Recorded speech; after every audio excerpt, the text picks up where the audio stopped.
नमस्कार दोस्तों, मैं रवि।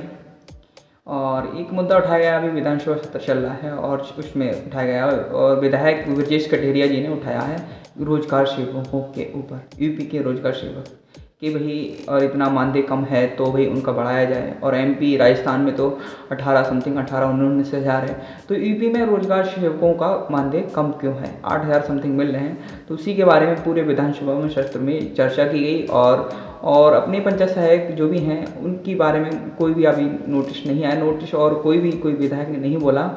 अब पता नहीं आगे बोलेंगे नहीं बोलेंगे, पर नोट डाउन है कोई ना कोई विधायक बोलेगा ही सत्र में। और जो बोलेगा तो जब वहाँ बात चलेगी तो कुछ ना कुछ तो इसका परिणाम निकलेगा। देखो इस वीडियो में बताया गया है आगे ब्रजेश कठेरिया ने क्या क्या बोला है। सभी पंचायत सहायक और रोजगार सेवक ग्राम पंचायत में हैं रोजगार सेवक, इस वीडियो को पूरा देखें और लाइक देखिए विधायक जी क्या कह रहे हैं। सेवकों की नियुक्ति वर्ष 2007-6-7 में समझा करने की जरूर देखें, लेकिन आज इतना समय बीत जाने के बाद जरूर करें। उनको मात्र 7,788 रुपये प्रति माह के हिसाब से मानदेय मिल रहा है, जबकि महंगाई आसमान छू रही है। और ये हमारे समाज का बहुत कमजोर वर्ग है जो बामुश्किल अपना जीवन यापन करता है। महोदय, मध्य प्रदेश में इनका मानदेय लगभग 18,000 रुपये दिया गया। राजस्थान में 9 वर्ष पूर्ण होने पर 18,500 और 18 वर्ष पूर्ण होने पर 32,000 तक दिया जाता है। छत्तीसगढ़ और हिमाचल प्रदेश में भी इनकी वेतन वृद्धि हुई है, लेकिन हमारे यहाँ तमाम कोशिशों के बाद रोजगार सेवकों ने तमाम कोशिशें की, इसके बाद भी इनके मानदेय में कोई वृद्धि नहीं काम बहुत करता है। महोदय, यही नहीं, जब कोविड का समय था, सबसे ज्यादा कोविड के दौरान भी हमारे रोजगार सेवकों ने तमाम जान गंवाई, सेवा की। और इसके बाद भी जो मृतक परिवार है, किसी भी परिवार को कोई आर्थिक मदद नहीं दी। मुद्दे को बार-बार उठाना चाहिए। 4 अक्टूबर 2021 माननीय मुख्यमंत्री जी बैठे डिफेंस एक्सपो मैदान में माननीय मुख्यमंत्री जी ने स्वयं इनका वेतन वृद्धि की घोषणा की थी। इसके बावजूद आज तक 1 रुपया भी रोजगार सेवकों का नहीं बढ़ाया गया।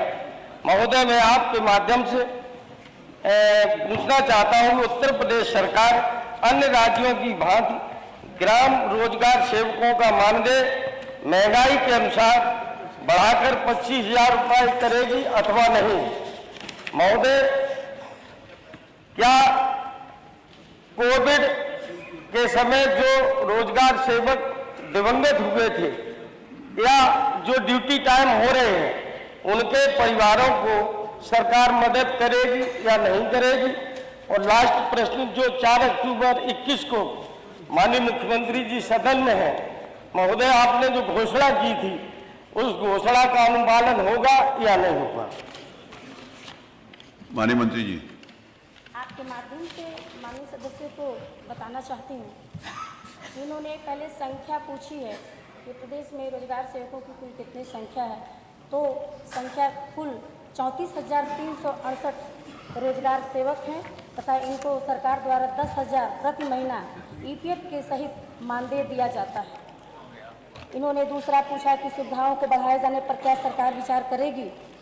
ग्राम रोजगार सेवकों के मानदेय का भुगतान मनरेगा योजना के अंतर्गत सुसृजित प्रशासनिक मद की धनराशि से किया जाता है। योजना के अंतर्गत 6% प्रशासनिक मद का प्राविधान भारत सरकार द्वारा दिया जाता है और 3.5% प्रशासनिक मद ये राज्य सरकार द्वारा दिया जाता है।